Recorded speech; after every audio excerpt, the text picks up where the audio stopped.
Vamos abrir a palavra de Deus, primeira carta do apóstolo Paulo aos Tessalonicenses, primeira carta de Paulo aos Tessalonicenses, capítulo 4, nós veremos o versículo de número 3, mas eu lerei desde o primeiro verso. Quanto ao mais, irmãos, nós vos pedimos e aconselhamos no Senhor Jesus que, assim como aprendestes de nós como deveis vos comportar e agradar a Deus, e assim estáis fazendo, nisso vos aperfeiçoeis cada vez mais, pois sabeis o que vos ordenamos pelo Senhor Jesus. A vontade de Deus para vós é esta, a vossa santificação. Por isso, afastai-vos da imoralidade sexual.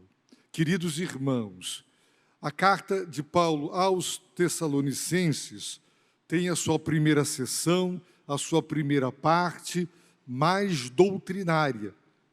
E tem a sua segunda parte, que é prática, são exortações diretas na área moral, na área ética. E esse é o padrão do apóstolo Paulo e dos escritores do Novo Testamento. Primeiro, estabelecem a doutrina. E toda doutrina, ela tem um desdobramento ético. Ela vai desaguar numa ética, numa moral. E toda a ética e todo o sistema de valores, de preceitos e princípios estão fundamentados numa doutrina. Então, a base da moral e da ética é a doutrina. Quando você ouve alguém defender alguns pontos de vistas, revelando o que pensa, você já deduz que tipo de vida moral e ética ela tem, como ela se posiciona em relação ao aborto, à família e assim sucessivamente, porque a doutrina determina a ética, a moral, a ética e a moral fundamentados na doutrina. O apóstolo Paulo, portanto, ele estabeleceu bases doutrinárias e agora ele parte para a exortação bem prática da vida. E ele deixa claro o seu pedido. Ele, Silas e Timóteo, pedem e aconselham no Senhor. A expressão no Senhor significa no seu ser, com a sua autoridade, em união com Ele, sob sua autoridade e tendo autoridade apostólica para pedir e aconselhar. E o que foi que eles pediram para os cristãos tessalonicenses? Para que eles, disse o apóstolo, aperfeiçoassem cada vez mais o quê? O modo como deveriam se comportar e agradar a Deus. Quando Paulo, Silas e Timóteo lá estiveram, pregaram o evangelho para que fossem salvos. Uma vez que eles se converteram, agora eles ensinaram. Por isso, aprendestes de nós. O que eles aprenderam? Se aprenderam, foi porque foi ensinado. O que foi que eles aprenderam? Como deveis vos comportar e agradar a Deus. Existe um modo de se comportar que é digno de Deus, que é digno do Evangelho, que é digno da salvação. E a vida cristã deve ter como alvo supremo agradar a Deus. Então os ensinaram como deveis, porque comportar-se de um modo digno do Evangelho é um dever daquele que afirma ser cristão. Se você diz que o Evangelho é o poder de Deus, se você crê no Evangelho, se você afirma que é salvo, então demonstre na sua conduta ética, no seu comportamento moral, através dos seus hábitos e dos seus costumes, que você realmente é uma pessoa liberta, uma pessoa transformada, que você é um novo ser em Cristo e que você está vivendo uma nova vida. Então existe um comportamento que comprova a alegação: eu sou salvo por Jesus Cristo. Como uma pessoa pode dizer, o Evangelho me transformou, se ela continua desonesta, mentirosa, enganadora, se ela continua sendo capaz de traições, de difamações, de calúnias, se no fundo a inveja e os ciúmes estão sempre dominando o nosso coração? Como nós podemos afirmar que somos uma nova criatura com os comportamentos da velha criatura? É óbvio que a salvação não traz a perfeição, mas os salvos, eles querem se comportar, se conduzir de um modo que é digno de Deus, de tal maneira que quem olha o meu comportamento, a minha conduta, diga: essa pessoa é cristã. Esse coração foi transformado pelo poder de Deus. E é quando nós aprendemos que é nosso dever agradar a Deus. Esse é o nosso dever. Você não deve agradar a si mesmo. Você não deve agradar os outros. Se você viver para agradar os outros, você desagradará a Deus. Se você tiver como alvo supremo da vida agradar-se, você vai desagradar a Deus. Portanto, qual é o propósito, o alvo da vida? Agradar a Deus. E quando você agrada a Deus, mesmo que você se desagrade, você no fundo será grandemente abençoado, porque ao desagradar-se, você estará fazendo a vontade de Deus, que é superior, que é melhor, e que lá na frente nós veremos a bênção de Deus. Assim, o apóstolo Paulo, ele pede e aconselha: progridam, aperfeiçoem-se, cresçam no agradar a Deus. Não se contentem nesse patamar que vocês chegaram, nesse modo de se conduzir e agradar a Deus, esse patamar onde vocês chegaram. Não retrocedam e não fiquem estagnados nele. Cresçam, aperfeiçoem-se, cada vez mais agradem a Deus e desagradem-se a si mesmos. Cada vez mais comportem-se de um modo que é digno de Deus, que é digno do Evangelho. Não há, do ponto de vista cristão, local, oportunidade para a estagnação espiritual. Deus quer que cresçamos em obediência. Então, o apóstolo Paulo, no versículo de número 3, ele dirá: a vontade de Deus para vós é esta. Qual é a vontade de Deus para vós? Quando nós estudamos a palavra, você aprenderá que existe a vontade de Deus para toda a humanidade, para toda a igreja, onde quer que exista um discípulo de Jesus Cristo. A vontade de Deus é aquela, é a vontade universal, é a vontade geral para todos em todos os lugares. A vontade de Deus específica, por exemplo, o jovem pergunta: Deus, é com essa jovem mesmo que eu vou casar? É uma vontade de Deus específica. Deus, qual é a minha vocação? Então, você vai pedir a Deus para que Ele oriente seu coração de um modo específico. A vontade, o plano específico de Deus para a sua vida. E Ele tem. É uma vontade específica direcionada do Senhor para a sua vida. Mas a vontade geral, ampla de Deus para todos os cristãos em todos os lugares do mundo é: a vontade de Deus para vós é esta, a vossa santificação. É isso o querer de Deus, o que Deus espera de nós, a vontade de Deus. A vontade de Deus é importante. Nós, por exemplo, lendo a palavra, nós encontramos o Senhor Jesus dizendo: venha o teu reino, seja feita a tua vontade, assim na terra como no céu. Jesus, na oração do Pai Nosso, nos ensinou a orar e a pedir que a vontade de Deus seja feita na terra como no céu. A vontade de Deus, ela se concretiza na sua vida, na sua família, a vontade de Deus.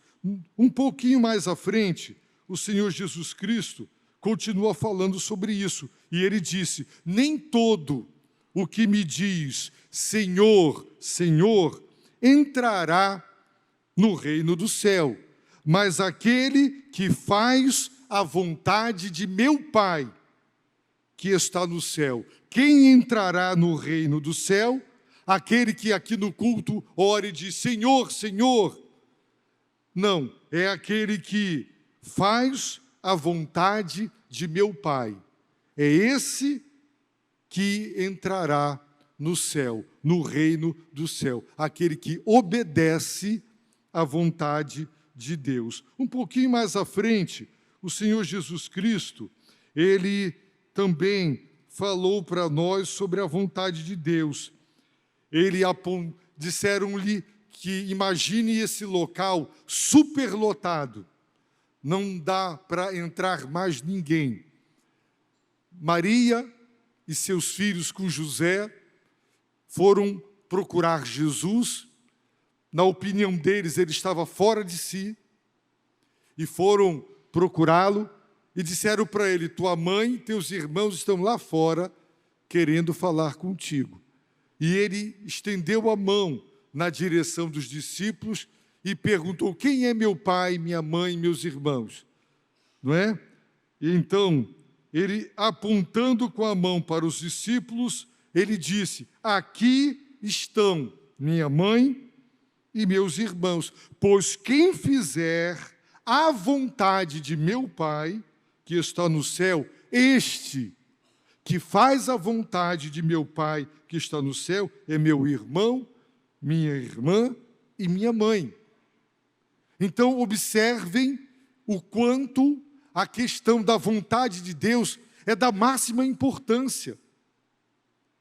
Jesus também, nós sabemos, na oração do Getsêmani, naquele momento crucial, diante do fato de que na cruz do Calvário recairia sobre ele a ira de Deus, sobre o pecado de toda a humanidade.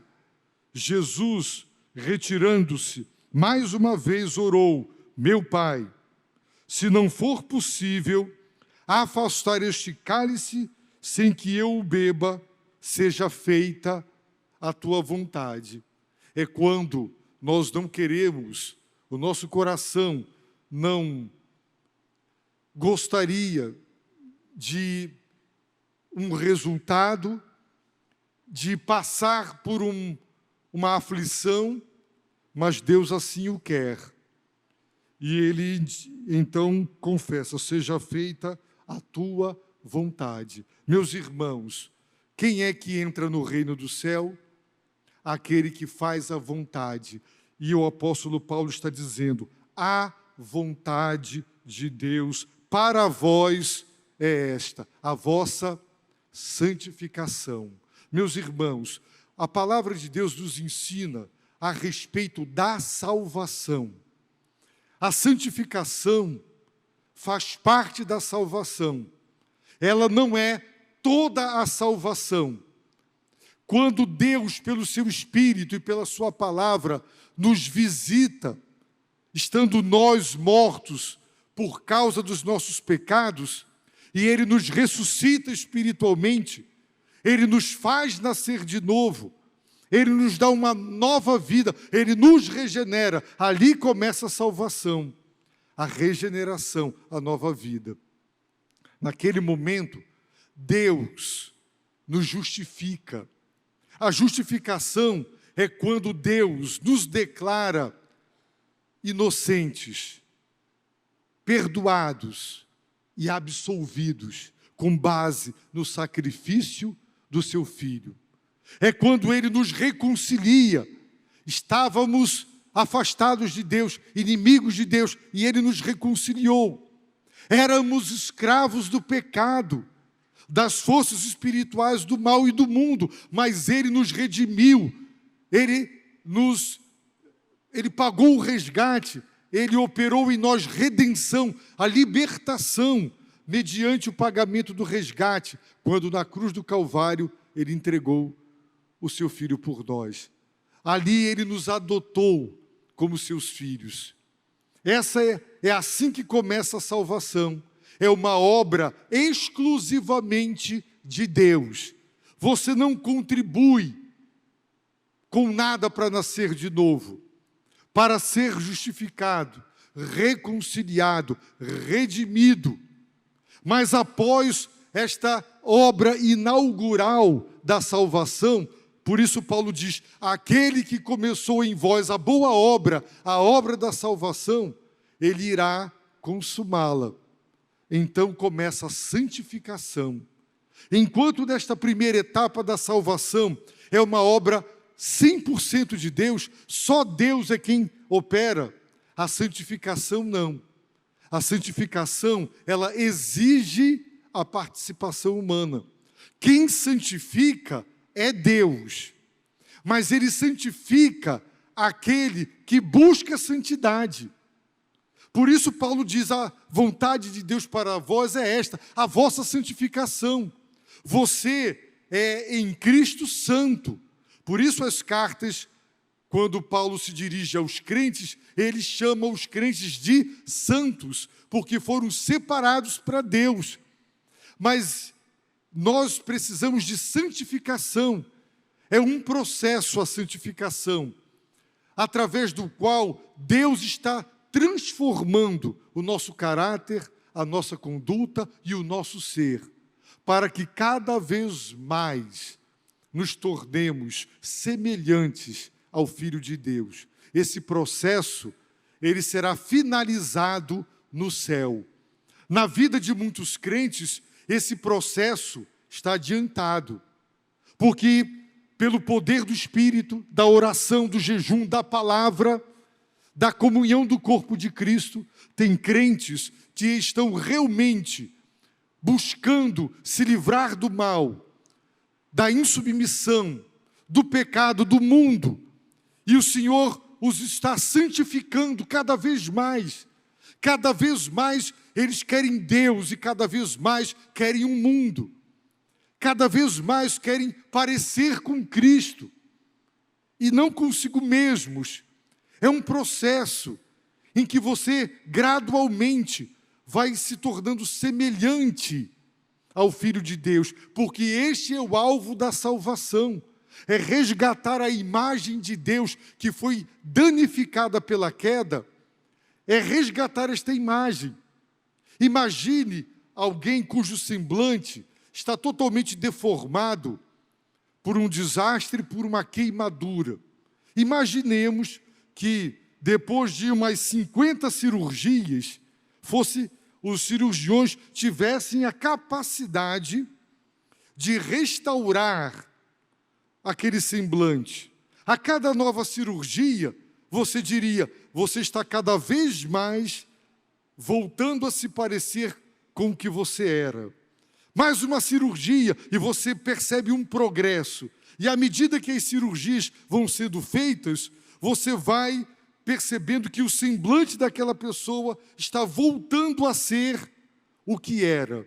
A humanidade caída no pecado, ela ficou desfigurada. O pecado desfigurou o ser humano. E ele não se parece nada com o Filho de Deus. Mas a santificação é esse processo, através do qual o Espírito Santo está nos transformando para cada vez mais parecermos com Jesus. Quando ele disse, eu sou manso, eu sou humilde de coração, pessoas santificadas, elas são mansas, elas são humildes de coração. Jesus, na cruz do Calvário, ele orou pelos seus algozes, dizendo, Pai, perdoa, eles não sabem o que fazem. Então, Jesus perdoava.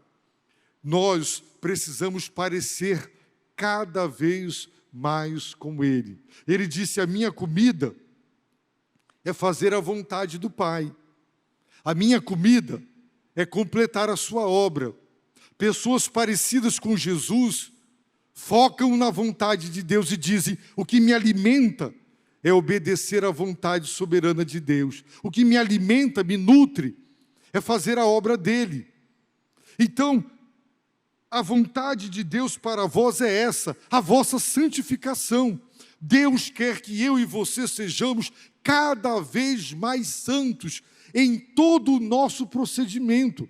Não é isso que está registrado lá na carta de 1 Pedro? Sede santos. Pedro cita o livro de Levítico. Por quê? Porque eu sou santo. E o apóstolo então exorta para que sejamos santos em todo o nosso procedimento. Em todo o nosso procedimento. Para que sejamos puros, bondosos, para que sejamos misericordiosos com as pessoas, parecidos com Jesus.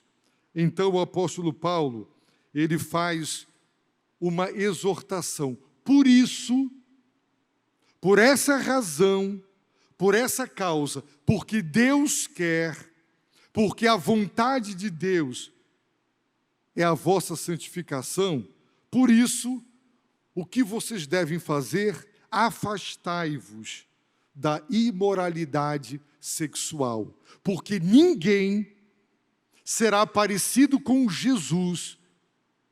Jesus disse, bem-aventurados os limpos de coração, porque eles verão a Deus. Na carta aos Hebreus está escrito que sem santificação ninguém verá o Senhor. E se tem algo que impede a nossa santificação, é a imoralidade sexual. A palavra imoralidade sexual traduz a palavra grega porneia, da onde vem a palavra pornografia, sendo que a palavra grega porneia significa todo tipo de imoralidade. É uma palavra ampla, é uma palavra que abrange todo tipo de imoralidade sexual. Portanto, sexo antes do casamento, do ponto de vista bíblico, é imoral. A palavra de Deus deixa claro que sexo é um dom de Deus para ser usufruído dentro do relacionamento conjugal. Um relacionamento aprovado por Deus. Assim, a vida sexual antes do casamento, ela é uma imoralidade. Nenhum jovem, a vontade de Deus é a vossa santificação. Se você tem vida sexual fora do casamento, quer você seja solteiro ou casado, se for casado é adultério. Imoralidade. Homossexualismo é imoralidade. Sexo com animais é imoralidade. Os irmãos podem estar pensando, que absurdo, os irmãos não têm ideia do quanto isso é comum. Eu já disse aqui do púlpito que quando estava em Portugal, a SIC, que é a maior emissora portuguesa, estava na Dinamarca, nas ruas, entrevistando os dinamarqueses, porque o parlamento votaria se iria proibir ou não o turismo sexual com animal, zoofilia. Alguns países da Europa já tinham proibido. Por isso, muitas pessoas de vários países da Europa viajavam para a Dinamarca para irem para prostíbulos, onde animais, machos e fêmeas eram criados, para que as pessoas fossem para lá ter relações sexuais com ele. E nós estamos falando da Europa, o continente considerado mais educado, não é? Mais próspero do planeta. E as pessoas disseram nas ruas, sim, deve ser proibido. E a razão, para proteger o animal. Ninguém disse, porque é uma imoralidade um homem ter relações com uma cadela, chimpanzé e todo tipo de animal. Ninguém disse, isso é uma imoralidade. O ser humano se rebaixar a esse ponto. Ninguém disse, isso é imoral. Porque na Europa, tudo é certo, desde que você não obrigue, não force e não obrigue alguém a fazer algo contra a sua vontade. Se você está fazendo algo porque você quer, tudo é válido, não existe imoralidade. Tudo é certo, desde que você não obrigue ninguém a fazer o que não quer.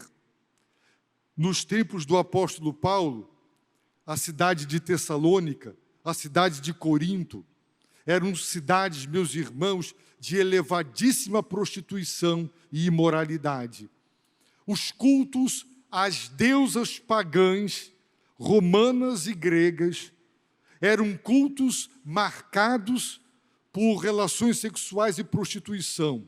Em Corinto, no templo da deusa Afrodite, tinha mais de 1000 prostitutas sacerdotisas. As pessoas iam para lá para prestar culto àquela deusa, faziam uma oferenda àquela deusa em meio a relações sexuais. Entre os pagãos do tempo e da cultura dos tessalonicenses, vida sexual no casamento não existia, só isso. Os homens, porque devido à escravidão, poderiam ter muitas concubinas. Os homens deveriam ter para o seu prazer várias amantes, mas deveriam ter uma esposa que lhe desse filhos e administrasse a casa. Então, havia um casamento, sim, mas havia também generalizado o fato de que ter amantes e concubinas, isso era absolutamente normal. O homossexualismo também. Assim, meus irmãos, Paulo está dizendo para os cristãos tessalônicos, vocês se converteram. Nós pregamos o Evangelho. Vocês aprenderam que uma pessoa convertida, ela tem uma conduta moral correta, digna de Deus. Vocês aprenderam como agradar a Deus. Então, a vontade de Deus, a vontade daquele a quem vocês devem agradar é essa, a vossa santificação. Que vocês sejam puros como Jesus era puro. Que vocês sejam íntegros como ele era íntegro. Por isso, porque esta é a vontade de Deus. Disse o apóstolo Paulo, afastai-vos, abstende-vos da imoralidade sexual. Meus irmãos, nunca em toda a história da humanidade se produziu tanta pornografia e se consumiu como nos dias de hoje. Com um clique de um mouse, um adolescente, um jovem, um homem casado, uma mulher casada, tem à sua disposição o pior que se pode imaginar da pornografia. Sexo em grupo, sexo com animal, tudo que se pode imaginar. E as pessoas estão seguindo um padrão de sexualidade corrompido, sem entender que quando um casal se ama, o objetivo da relação sexual é as pessoas e não o prazer. O mundo coloca o prazer como alvo, as pessoas como o meio. O que eu quero é prazer. Então, o meio são as pessoas. Do ponto de vista cristão, Deus nos ensinou a amar. E através da sexualidade, duas pessoas se aproximam. O alvo da relação sexual cristã é que marido e mulher se amem cada vez mais. E o meio é a sexualidade. É um meio, não é um fim. A nossa cultura, a cultura mundana, pecaminosa, maligna, transformou em fim o prazer. Então, não importa quem, se um homem é casado com uma mulher e ele vê uma mais bonita, e se para ele a mais bonita vai lhe dar mais prazer, ele larga uma mulher honesta, direita, por causa de uma mulher qualquer.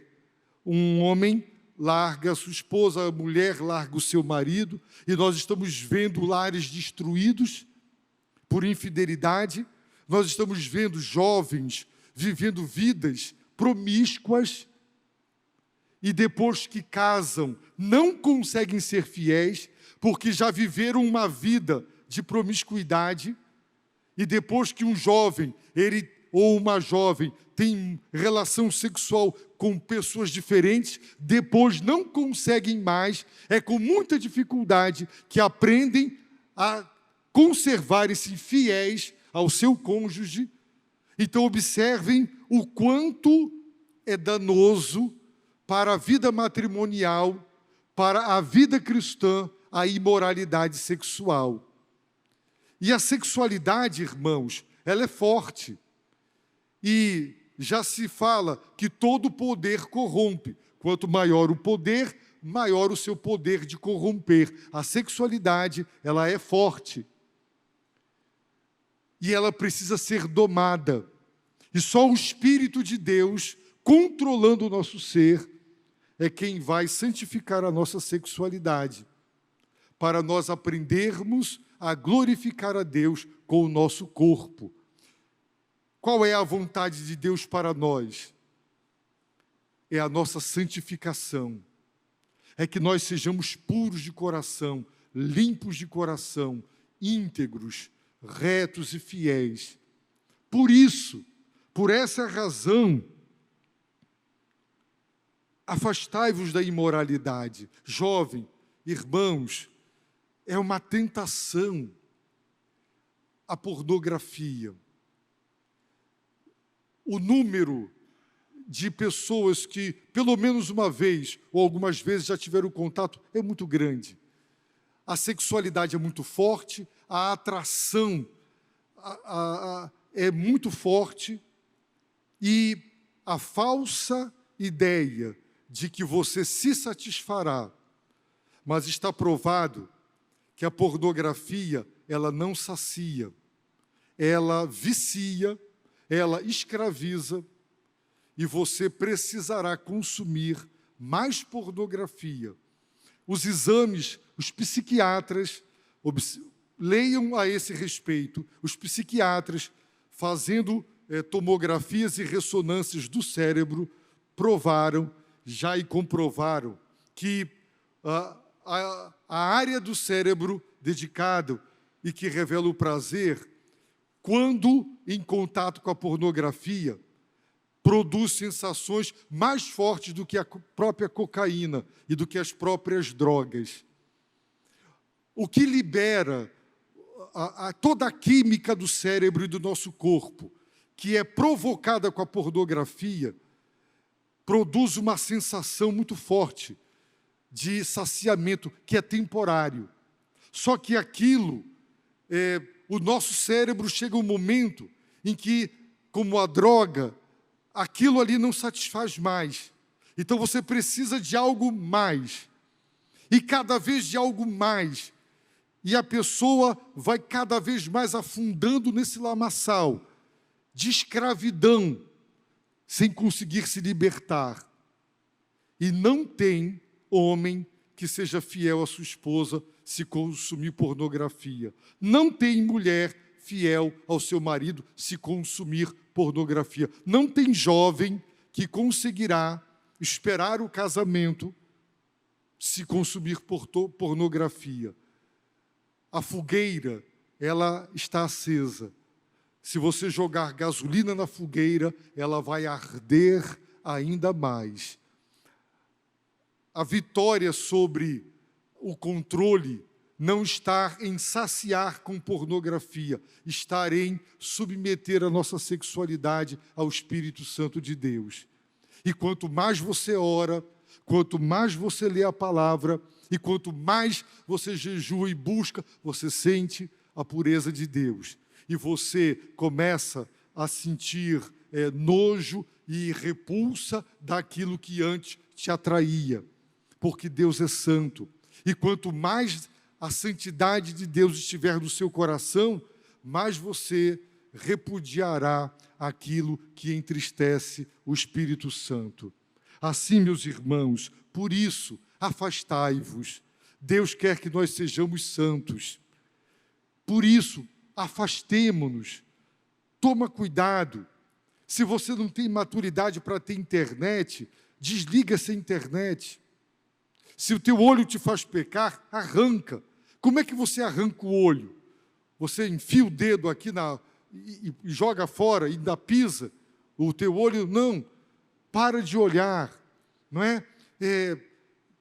Tira da tua vida aquilo que é fonte de tentação e que vai, aos poucos, já vira um muro que você diz, esse muro não tomba? Tá bom, vai lá com uma marreta, dá-lhe uma burdoada. Depois de tarde, dá-lhe outra. No dia seguinte, depois de um ano, uma marretada de manhã, uma de noite, uma de tarde, uma de manhã, você já vai ver algumas rachaduras. Não vai demorar muito tempo. Aquele muro vai cair. Água mole em pedra dura. Não faça concessões. Não faça concessões. No meu tempo de seminarista, nos anos 80, as editoras publicavam muito os livros de um pastor e depois os seus livros desapareceram, não publicou mais nada e os seus livros não foram mais reeditados. Então, me enviaram um artigo de uma revista americana cristã, onde ele estava dando testemunho, dizendo: minha vida foi destruída, meu casamento foi destruído, meu ministério foi destruído. Por quê? Porque um dia eu dei uma pequena brecha para o inimigo. Eu recebi um e-mail pornográfico e eu abri. E depois eu quis abrir de novo. E depois eu abri de novo. E assim sucessivamente. E ele compartilhou com os pastores e com o povo de Deus. Não façam concessões. Pequenas concessões podem abrir avenidas na nossa vida. Pequenas brechas, rachaduras só, podem abrir uma avenida de podridão moral que vai destruir o seu caráter, vai tornar você uma pessoa com os olhos cheios de adultério. Você não vai conseguir olhar para ninguém com pureza. Bateu o olho, você já vai despir a pessoa na sua presença, porque não é só a boca que fala o que está cheio o coração, os olhos também. Os olhos revelam do que o coração está cheio. Então, nós vivemos numa sociedade organizada que cada vez mais quer destruir o caráter cristão e vai covardemente colocar diante de nós com a maior facilidade a suposta saciação dos nossos desejos. Mas é mentira, é engano de Satanás. O diabo quer destruir a igreja e uma das suas estratégias é através da imoralidade. Eu já ouvi um vídeo de uma ex-atriz pornô, agora convertida, que com outras atrizes convertidas estavam no ministério lá nos Estados Unidos para tentar resgatar jovens que entraram para isso e não conseguiam sair por endividamento. E uma delas contou que ela vivia possuída. Ela tinha casos de possessão demoníaca nessas situações. Então, existe uma espiritualidade maligna por detrás desta promiscuidade. Meus amados irmãos, vigiemos e oremos. Se você já caiu nessa área, peça perdão a Deus. Se arrependa. O Senhor Deus perdoa, o Senhor Deus lava, o Senhor Deus purifica. Peça a Deus para santificar seu namoro, para você colocar limites nele, não é? Para Deus santificar seus olhos, para Deus dar autodomínio, para vencer, porque ou nós vencemos a imoralidade, ou ela nos vencerá. E se ela nos vencer, o que ela vai destruir é a família. E eu pergunto aos irmãos, abaixo de Deus, tem algo mais importante do que a família? É um tsunami de imoralidade para convencer os jovens que homossexualismo é certo. Irmãos, o que se está fazendo é uma verdadeira lavagem cerebral. Verdadeira lavagem cerebral. Se você se expuser a esse tipo de influência, você vai começar a pensar que não é errado menina namorar com menina e ter relações sexuais com menina. Rapaz pode ter, é normal, é uma alternativa, é viável. Não é. A Bíblia diz que a ira de Deus se manifesta do céu contra todas essas coisas. Então, ore, jejue, leia a palavra, coma a palavra de Deus. Lembre-se, a vontade de Deus. Quem vai entrar no céu? Aquele que faz a vontade de meu Pai. Quem é mãe, irmã, irmão de Jesus? Aquele que faz a vontade de meu Pai. Não é aquele que diz Senhor Jesus, é aquele que obedece à vontade de meu Pai. É esse. A vontade de Deus é suprema. Ela é boa, ela é perfeita, ela é agradável. Acredite nisso. Se o Senhor está dizendo, abstenha-se, afaste-se da imoralidade, é porque a vontade de Deus é boa. Aquilo não é bom para você. Acredite, se fosse bom, Deus não proibia. O mundo diz que Deus é chato, que Deus é um grande estraga-prazer, que Ele proíbe tudo que é bom. Mentira do diabo. Deus só proíbe o que não presta, o que é mal. Não acredite nisso. Arranque com raiz e tudo de dentro de você essa mentira. Se fosse bom, Deus não proibia. Agora, sabe o que acontece? Ouçam os vídeos de pastores falando para casamento. E até virou brincadeira. Uai, tanto sexo antes do casamento. E depois que casa? Aí parece que os casais esfriam sexualmente. Não tem alguma coisa errada? Fora do casamento, muito sexo. Aí dentro do casamento, não é? Jejum. O que isso mostra? É que tem alguma coisa errada. Quer dizer, no momento certo, na hora certa, com a bênção de Deus, não tem? Por quê? São as consequências, irmãos, de tudo que está acontecendo aí. Então, amados irmãos, vamos buscar a vontade de Deus. Essa é a vontade dele, a nossa santificação. Bem-aventurados os limpos de coração, eles verão a Deus. Sem santificação, ninguém verá o Senhor. Busque a pureza sexual, limpa teu coração, pede, Senhor, tu derramaste teu sangue, limpa meu coração de toda a sujeira que eu já vi, apaga isso da minha mente, da minha memória. Você vai se surpreender com o poder de Cristo. O poder do Espírito Santo, irmãos, é o poder do soberano Senhor. Quando ele vê um filho dele ajoelhado dizendo, eu quero ser puro, me limpa, me lava, me liberta, Acredite, você vai ser visitado e vai ser liberto pelo poder de Deus. Abaixe a sua cabeça, feche os seus olhos, ore. Se você entrou aqui sem Deus e sem salvação, escravo do pecado, você é vazio, aceite Jesus agora. Ele é o Senhor, Ele é o Salvador. Converta-se a Ele. Não há esperança em nenhum outro. Só nele há esperança.